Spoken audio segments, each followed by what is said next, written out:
बिस्मिल्लाहिर्रहमानिर्रहीम अस्सलाम वालेकुम जी। वेलकम करती हैं तुहाडा सारिਆਂ ਦਾ अपने चैनल दे विच देसी रंग मैविश दे संग।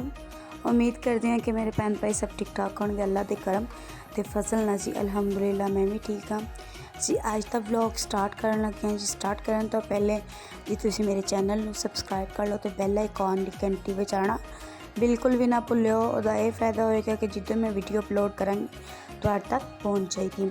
हाँ जी आज का व्लॉग गोट मिल्किंग एंड डॉग राइडिंग बहुत ही ज़्यादा ज़बरदस्त था। डॉग नूं मिल्क पाया जाएगा। तुसीं वीडियो नूं फुल वॉच करना ते एंड दे विच बहुत ज़्यादा इंटरस्टिंग ते फनी चीज़ तुहानूं मिलेगी। पूरा भी तुसीं स्किप नहीं करनी वीडियो नाल जुड़े रहना वा। दुआवां च मैनूं याद रखिया करो।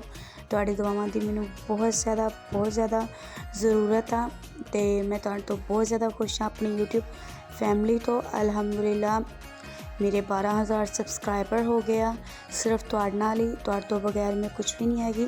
तुसीं मेरे भैन भरा मेरे चैनल नूं सबसक्राइब करिया करो, लाइक करिया करो, अगे शेयर करिया करो।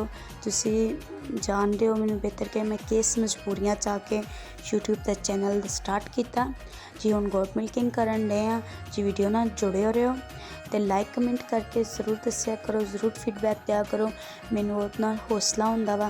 तो प्लीज़ सारिਆਂ ਲਈ एक रिक्वेस्ट हैगी आ ਜਿਹੜੇ बैड कमेंट करदा वा ना ਉਹਦੇ ਲਈ यही है कि बैड कमेंट करन नाल ना बेहतर कि तुसीं बैक कमेंट ना करो। तुहाडी मिहरबानी होएगी।